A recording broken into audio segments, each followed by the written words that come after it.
નમસ્કાર મિત્રો, આપની આ ચેનલમાં તમારું સ્વાગત છે। ન્યાયના દેવતા તરીકે જેમની ગણતરી થાય છે તે શનિ ગ્રહ સૌથી ધીમી ગતિએ ગોચર કરે છે। આ સાથે જ શનિ મહત્વપૂર્ણ ગ્રહોમાંથી એક છે। આ ગ્રહ જાતકોના માન સન્માન, ધન, સ્વાસ્થ્ય, પ્રગતિ, બિઝનેસ, સંબંધો વગેરે પર અસર કરે છે। શનિ એકમાત્ર એવો ગ્રહ છે જેને સાડાસાતી અને ડૈયાનો હક મળેલો છે। આવામાં શનિના રાશિ પરિવર્તનની અસર દરેક રાશિના જાતકોના જીવન પર પડે છે। શનિ સમયાંતરે રાશિ પરિવર્તન કરવાની સાથે સાથે નક્ષત્ર પરિવર્તન પણ કરે છે। અત્રે જણાવવાનું કે હાલ શનિ પૂર્વા ભાદ્રપદના પ્રથમ પદમાં બિરાજમાન છે। હવે તે મહિનાની 12 તારીખે સવારે 8:07 વાગે પૂર્વા ભાદ્રપદના દ્વિતીય પદમાં જશે। આ સાથે જ આ પદ એટલે કે તબક્કામાં શનિ 18 ઓગસ્ટ સુધી રહેશે। આ ફેરફારથી કેટલીક રાશિના જાતકોને ખૂબ લાભ થશે। જ્યોતિષ શાસ્ત્ર મુજબ પૂર્વા ભાદ્રપદ નક્ષત્ર 25મું નક્ષત્ર ગણાય છે, જેના પહેલા 3 તબક્કા કુંભ રાશિમાં પડે છે જ્યારે અંતિમ તબક્કો મીન રાશિમાં પડે છે। પૂર્વા ભાદ્રપદ નક્ષત્રના બીજા તબક્કામાં જાતકોની અંતર વધુ ઉર્જા રહે છે। આવામાં આ રાશિના જાતકોને ભૌતિક સુખ મળશે, બુદ્ધિ, પ્રેમ અને આકર્ષણ વધશે। આ સાથે જ સમાજમાં માન સન્માન વધશે। જાણો તે ભાગ્યશાળી રાશિઓ વિશે।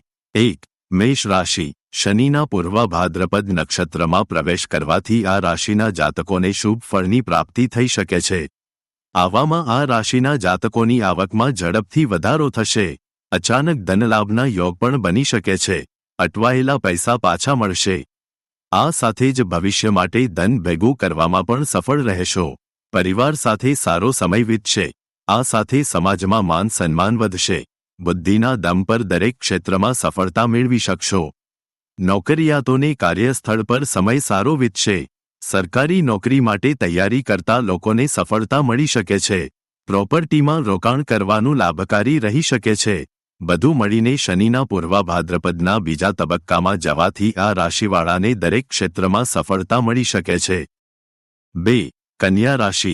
આ રાશિના જાતકો માટે શનિના પૂર્વા ભાદ્રપદ નક્ષત્રના બીજા પદમાં જવાનું લાભકારી સિદ્ધ થઈ શકે છે। શનિની ચાલમાં ફેરફાર થવાના કારણે આ રાશિના જાતકોનું ભાગ્ય ચમકી જશે। નોકરી, બિઝનેસમાં લાભ મળવાના એંધાણ છે। કાર્યક્ષેત્રે તમારા કામની પ્રશંસા થશે, જેના કારણે બોનસ, ઇન્ક્રીમેન્ટ ઉપરાંત કોઈ મોટી જવાબદારી મળશે। વેપારમાં ખૂબ લાભ મળવાની તક છે।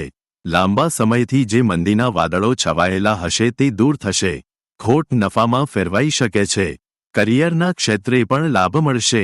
જે જાતકો ઇન્ટરવ્યૂની તૈયારી કરી રહ્યા છે તેમને પણ સફળતા મળી શકે છે। પરિવારમાં સુખ શાંતિ રહેશે। લાંબા સમયથી ચાલી રહેલી સમસ્યાઓ હવે દૂર થઈ શકે છે। સ્વાસ્થ્ય સમસ્યાઓથી છુટકારો મળી શકે છે। 3. ધનુ રાશિ। આ રાશિના જાતકો ઉપર પણ ભગવાન શનિની વિશેષ કૃપા રહેશે। લાંબા સમયથી અટકેલા કામ પૂરા થશે। તમે તમારી બુદ્ધિના દમ પર દરેક ક્ષેત્રમાં સફળતા મેળવી શકો છો। પરિવાર સાથે સારો સમય પસાર કરશો। બેરોજગાર જાતકોને નોકરી મળી શકે છે। નોકરિયાતોને કાર્યક્ષેત્રમાં થોડો ફેરફાર જોવા મળી શકે છે, જો કે તેમાં પણ લાભ થશે। નવી નોકરી શોધી રહેલા લોકોને પણ અનેક તકો મળી શકે છે। આ સાથે જ બિઝનેસમાં પણ ખૂબ સફળતાની સાથે ધનલાભ મળી શકે છે। જો સફળતાની સાથે ધનલાભ મળી શકે છે, જો કોઈ નવો બિઝનેસ શરૂ કરવાનું વિચારતા હોય તો આ સમયગાળામાં સારા પરિણામો મળી શકે છે। લવ લાઈફ સારી રહેશે। સંતાન તરફથી કોઈ સારા સમાચાર મળી શકે છે।